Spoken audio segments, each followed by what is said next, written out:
So this is the video for chapter 1, lesson 7. This video is about something called constant rate of change. And to get started, let's talk about change. So change is something that happens everywhere around us. We see change all the time. Right now we're dealing with the changing of the seasons. But when we talk about change in this lesson, we're talking about mathematical change. And specifically, we're talking about how one group of numbers changes with another group of numbers.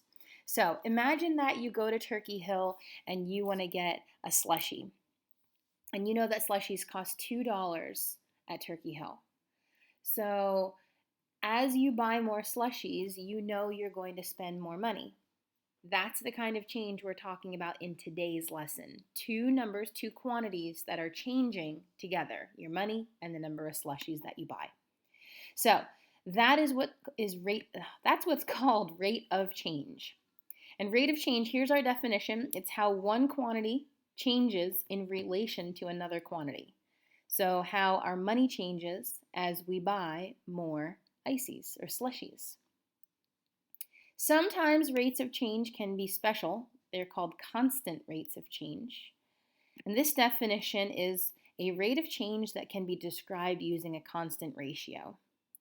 That's kind of a difficult definition to understand, so I've added a little bit to it.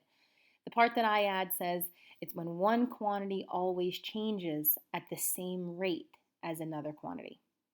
So think back to buying those slushies at Turkey Hill. If one slushie costs $2, you know that you're going to spend $2 to buy one slushie. But if you buy a second slushie, your total is now $4. A third slushie, your total is $6. A fourth slushie, your total is $8. That would be a constant rate of change. The money that you spend is changing at the same rate as the slushies that you buy.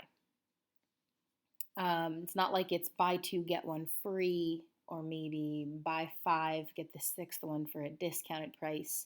It's just a constant price for every time you buy that slushie. So those are two big vocab words for us today. Our third word is the word delta. And delta is represented by this triangle right here. That's actually a Greek letter. It's the Greek letter D. And delta is a Greek symbol that we will use to represent change. Rather than write the word change out all the time, we're going to shorthand that with the symbol delta. Okay, so let's take our one note for our lesson today. Our one note is rate of change can be found using the formula delta y over delta x. So the change in our y numbers, so we're dealing with a chart here, and the y column will find that change, and then we'll find the change in the x column, and then we'll write that as a rate and change it into a unit rate. We have a hint here. Your hint is delta means change, and change can be found using subtraction. So we know we will be doing some subtracting here in order to find that number delta. So let's see our practice problem. This is on your notes. Take a look. It says a computer programmer charges customers per line of code written. Find the rate of change and explain it. So our X column here is the lines of code, and that's 50 lines of code, 100 lines of code, 150, and 200. Our Y column is the cost. So that's $1,000, $2,000, $3,000, $4,000. So what we are going to do is we are first going to find delta Y, how our Y's are changing, and then we're going to find our delta X, how our X's are changing. So we'll start here. Delta Y, what's the difference between 1,000 and 2,000? How are my Y's changing? Well, I'm adding $1,000. Let's check out this one, 2,000 to 3,000. I'm adding $1,000. 3,000 to 4,000. I'm adding $1,000. So every time my Y's change, they're changing by $1,000. Now let's do the same thing for our X's. 50 to 100, I'm adding $50. 100 to 150, I'm adding another $50. 150 to 200, I'm adding another $50. So do you see how my Y's are changing at the same rate that my X's are changing? Y's are always going up by 1,000. X's are always going up by 50. We can put that together and we can create our rate of change from that. In fact, we can call this a constant rate of change because our ratios are staying the same. So I don't really have any room to write on my line here. I'm going to write it down below. Delta Y is my 1,000. And remember, 1,000, the units are dollars. Delta X are my 50s up here.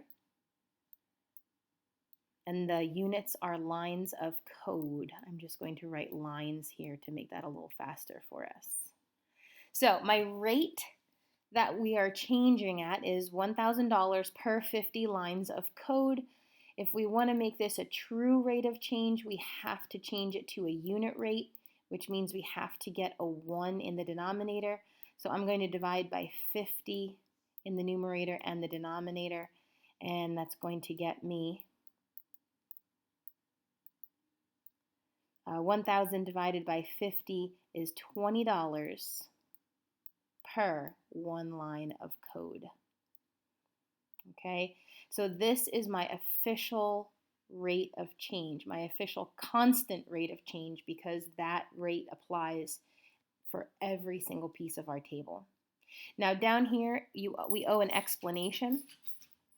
So I'm going to type this because I can type a lot faster than I can write.